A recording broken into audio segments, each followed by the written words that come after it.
It's credible and factual. The World at Noon on Nationwide 90 FM.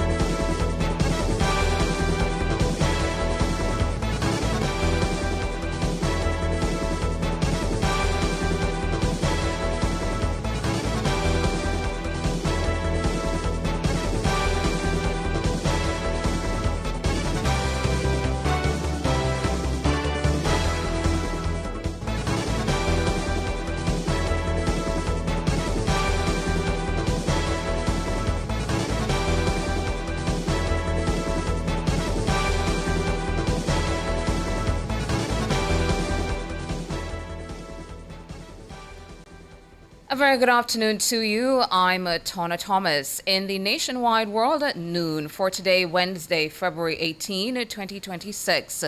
Procurement should be recognized as a pivotal instrument of resilience, innovation, and sustainable growth. That's the word from Jamaica Social Investment Fund, JSIF Chairman Dr. Wayne Henry. While addressing the Contractors and Consultants Procurement Conference at the Jamaica Pegasus Hotel in New Kingston on Tuesday, Dr. Henry stressed that procurement must be elevated beyond its traditional role as a transactional exercise in sourcing goods and services. He said this is important, particularly as the country advances its recovery from the devastation wrought by Hurricane Melissa. According to Dr. Henry, procurement has become a central feature of the global development landscape and is no longer confined to a back office function. He believes procurement in Jamaica extends well beyond the negotiation and management of contracts, as it has become a strategic instrument that brings together key stakeholders committed to accountability, efficiency, and national progress. Tuesday's conference, hosted by JSIF in collaboration with the Public Procurement Commission, was convened under the theme Building Partnerships for Stronger Procurement. The information sharing event featured presentations on a range of critical topics, including the procurement process and its mandatory procedures, the submission and response to bidding documents and contract administration, approaches to emergency procurement, as well as guidance on understanding and navigating the contractor and consultant performance evaluation program.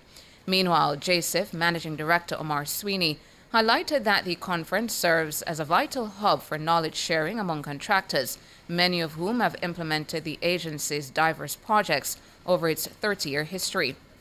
Mr. Sweeney further emphasized that the conference provides a platform for spreading awareness, enhancing transparency, and ensuring that stakeholders receive consistent information from a single authoritative source. Commenting on the long-standing and crucial partnership between JSIF and contractors and consultants, Mr. Sweeney noted that the agency has the capacity to execute up to 600 contracts annually and complete more than 100 projects each year, benefiting over 2 million Jamaicans since its establishment in 1996.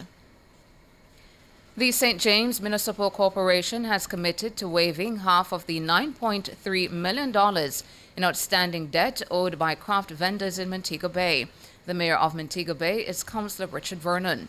They have approximately $9.3 million outstanding, and the council decided to waive 50% of that, which would cover the months of October. So they have to position themselves that when the tourists disembark, they find themselves at the craft market. So I'm saying that the craft market must move beyond the sale of regular items or the paraphernalia of Jamaica to the sale of an experience of a culture that you can only experience. The waiver, which covers rent arrears for October and November 2025, amounts to $4.5 million. It benefits 410 craft traders in Montego Bay. The decision, which followed an appeal from craft vendors, was announced on February 12. Mayor Vernon says craft market traders recorded a business write-off of $22 million in 2025. Last year, we did a write-off for them for approximately $22 million. They started to recover. Of course, last year, they were recovering from Melissa and several other challenges that we had. They have had it tough since COVID. We have basically had to spoon feed the craft industry here in Montego Bay in terms of the markets that they operate within. And having tried to recover from that period burial, into the Melissa period, again they reached out to us for some level of support. Councillor Richard Vernon, Mayor of Montego Bay, he was speaking at a recent sitting of the St. James Municipal Corporation. The National Works Agency, NWA, has begun installing a multi-million-dollar video detection system at several major traffic signal regulated intersections across the corporate area. This forms part of a strategic push to modernize traffic management along key corridors island-wide. The new system, valued at just over $21 million, will replace the electromagnetic technology currently embedded in road surfaces at signalized intersections. That system relies on thin wires installed in the asphalt to detect vehicles and trigger signal changes based on preset timings. But it has been prone to damage from roadworks by utility companies and general wear and tear caused by potholes. Manager of Communication and Customer Services at the NWA, Stephen Shaw, says that the upgrade forms part of the agency's broader effort to enhance the efficiency and responsiveness of its traffic management protocol. Under the new arrangement, cameras will be mounted above major corridors to monitor and detect traffic patterns in real time. The video-based technology is expected to improve the regulation of traffic flows, reduce congestion, and enhance overall road safety. Mr. Shaw explains that unlike the embedded electromagnetic fields, the camera-based system is less susceptible to third-party damage and deterioration caused by road surface conditions. The initial phase of the rollout targets several major intersections. These include along Washington Boulevard, Constant Spring Road, Marcus Garvey Drive, Waterloo Road, and sections of New Kingston, all in St. Andrew. The St. Elizabeth Police have listed 23 wanted persons and persons of interest who they believe can assist with ongoing investigations in the parish. The police named 13 wanted men and 10 persons of interest. They are being urged to report to the Black River Criminal Investigation Branch immediately. Of the 13 wanted men listed, the police say 3 are being sought after they escaped custody. They are Anward Hines, Javon Sims, and Oral Cole. 2 men, Derek Robinson and Jackson Gale, are wanted for murder. 4 others are being sought in connection with rape. They are Lincoln Farquharson, Paul Smith, Merrick Parchment, and Rashane Abrams. The other men are wanted for buggery, arson, and sexual intercourse with a person under 16 years old. They are Aldane Bailey, Matthew Campbell, and David Pottinger.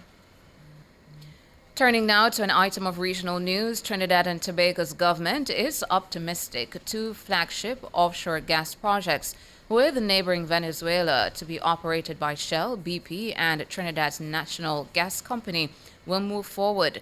This amid political changes in the OPEC country. That's according to the energy minister of the Twin Island nation. The U.S. has been relaxing sanctions on Venezuela's energy industry as part of an ambitious $100 billion reconstruction plan since U.S. forces captured President Nicolas Maduro last month. Interim President Delcy Rodriguez now heads the Venezuelan government. Venezuela's energy projects with Trinidad were suspended at Rodriguez's request last year after a political standoff due to Venezuela's allegation that Trinidad was collaborating with the U.S. to oust Maduro. The plan for the projects has continued to face delays despite U.S. Energy Secretary Chris Wright's favorable view of their development. If they resume, the projects would grant much-needed gas for Trinidad's liquefied natural gas and petrochemical industries. International, 9 backcountry skiers are missing following an avalanche in California's Lake Tahoe region on Tuesday. The Nevada County Sheriff's Office said 6 others have been rescued after they became stranded. The avalanche was reported about 11:30 local time in the Castle Peak area near the town of Truckee. Weather conditions remain dangerous with a high chance of further avalanches. The sheriff said highly skilled rescue ski teams have been deployed from 2 nearby ski resorts. The sheriff added that the 6 known survivors have been directed to shelter in place as best as they can in the conditions. Turning now to an item of sports, Carlos Alcaraz says he was glad to get through some difficult moments against Arthur Rinderknecht as he won his first match since triumphing at last month's Australian Open. Top seed Alcaraz had to save 2 set points in the second set but won 6-4, 7-6, that's 7-5, against the unseeded Frenchman in the first round of the Qatar Open in Doha. It was 7-time Grand Slam winner Alcaraz's first match since beating Novak Djokovic in Melbourne to become the youngest male player to achieve the career Grand Slam. It was really difficult, said the Spaniard. And that's it for the news at 12. Up next will be news at 5 p.m. I'm Tawna Thomas. Good afternoon.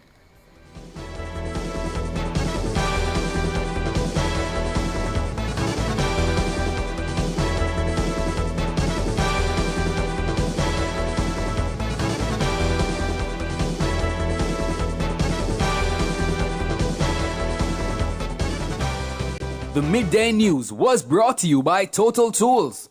Every tool, every trade.